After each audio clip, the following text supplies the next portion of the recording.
Today I want to talk about something that happened about a week ago, but I didn't really cover it when I originally saw it because Outbreak was kind of going on, and I wasn't about to, stop talking about Outbreak for videos because this obscure article that nobody knows about was released. So I decided to wait on it, and maybe I waited a little bit too long because now Charlie Intel has talked about this article, and also I think Smart Guy yesterday made a video on this article. But regardless, I still want to talk about it because I think it's pretty important to us zombies players and how we experience zombies. And of course, with that said, let's go ahead and get into this article. So this article is actually from IGN India, and it's an interview with a Treyarch developer, of course, part of Zombies, and who that is actually Corkley Luklin. And if you guys don't know who that is, he's actually the guy you see in all the debriefings before, season 1 and season 2 started, and before the release of Firebase Z, and even before the release of the game. He's always talking about it, and he's a guy with a really deep voice. But what I want to do is actually read the most important things about this, and then of course discuss them thereafter. So the first thing that I started off with, and the biggest deal of this, is that Corkley actually says that only 2% of the zombie player base, or the player base, actually completed main Easter egg quests in the past. But then, of course, he further explains their solution to this problem. So what he first said is that on this project, we've actually made it a mission to make Easter eggs more accessible, or what we call main quests. Luke explained, there are some side Easter eggs that are still somewhat obscure and you'll have to find, but the main quest, we wanted more players to experience it. Then another quote inside the same article says, so yes, we've definitely made it priority to make Easter eggs less obscure and make sure the steps made sense with the narrative. They're still challenging, but not crazy hard like they used to be. And this is something that I find incredibly interesting. But I first want to start off with the first thing he had mentioned there, and that only 2% of the player base completed Easter eggs in the past. And this is something that we've known for a while. Like, a lot of people have known only 2% of the player base was completing Easter eggs. Of course, with the exception of the Reisendrache and really popular Easter eggs like that, like those, like way more people did those. But for the most part, that is true. Obviously, he doesn't have a reason to lie here.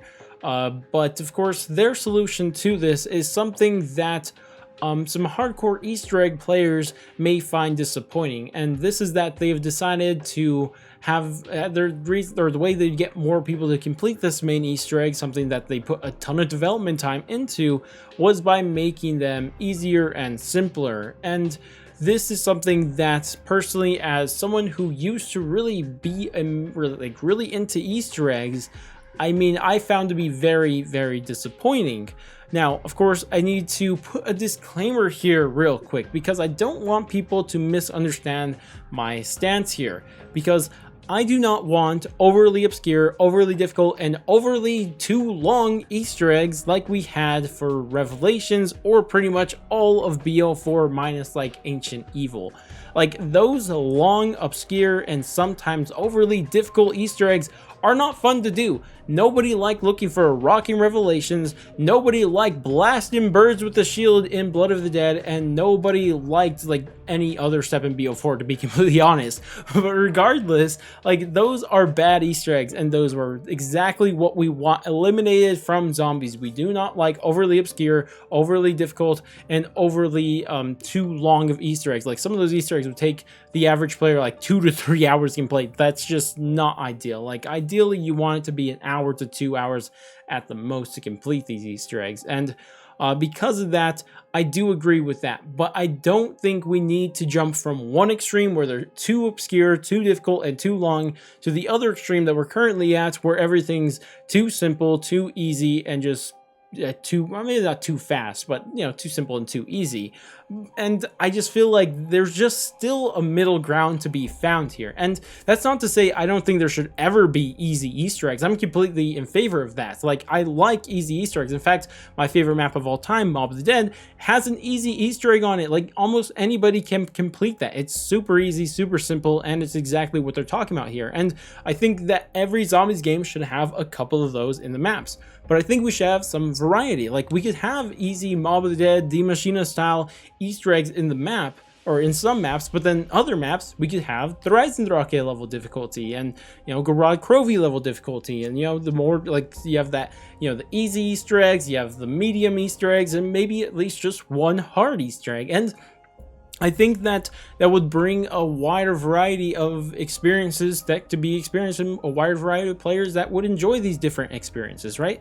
And that's something that I feel like if you make every Easter egg easy is something you completely lose out on, and that I feel like isn't a good idea. Like, I just don't think that we should just alienate this hardcore Easter egg audience that was built up during BO3 and just throw them to the curve now and just leave them to do a bunch of pretty easy Easter eggs compared to what they had done in the past. And this has alienated me, I know, especially in the last two, or this one and even the previous Treyarch's, I guess, releases, Black Ops 4 and Cold War.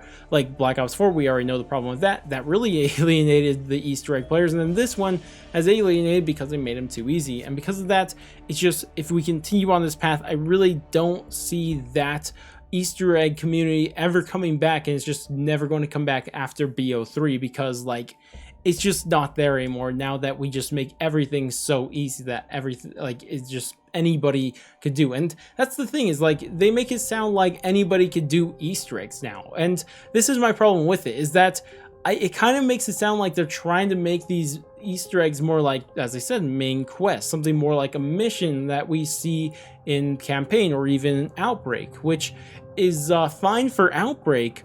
But I mean, I don't think anybody wants missions inside, or missions to replace Easter eggs inside traditional zombies maps, right?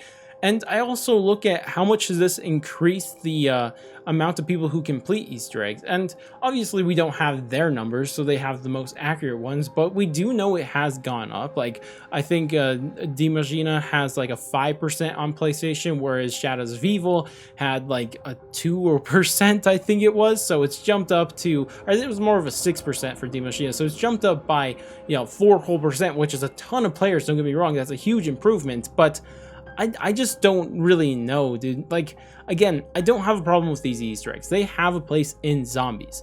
But to, like I said, like, you just don't need to throw out any other style of Easter eggs. You can have different maps with different difficulties, and that is completely fine. Like, if someone's a casual player who can only complete the easy Easter eggs, well, I mean, they can only complete the easy Easter eggs, and you'll have like 2 or 3 maps that you could continuously complete. But for the more hardcore players, they're going to complete the other easy Easter eggs, but they're not really going to play them as much. They're going to instead focus on more of the challenging Easter eggs, more of the Reisendraches of the Easter eggs. But regardless, that's all I really had to say here. And I'd love to hear what you guys think of this situation, because as I mentioned, like, we don't want BO4 style Easter eggs ever again. We don't want another Revelations Easter egg ever again. Those were garbage Easter eggs. Nobody liked them. The hardcore Easter eggs players didn't like it. And of course, and more especially actually, the casual players didn't even touch them, right? So we don't need that. But at the same time, I don't think we should remove any sort of difficulty to these Easter eggs, or higher difficulty. Because of that, we will never get another Reisendrache ever again. And I think most people can agree the Reisendrache is a top tier Easter egg, if not the greatest. I think actually most people would agree that it's the greatest Easter egg of all time. I don't really think anybody would really argue against that I can think of. But regardless, anyways, as I said, I'd love to hear your guys' thoughts and opinions on this situation. Do you like the idea of only easy Easter eggs? Do you think there should be a mixture like me? Or do you like BO4 for some weird reason, and you think we should have Easter eggs like that again? I don't know. But regardless, that's better for me. If you guys did enjoy the video, definitely do all the normal YouTube stuff, like, subscribe, bell, share, and all that great stuff. But I'm going to go, and I'll catch you guys next stream, video, wherever that can may be, and laters, guys.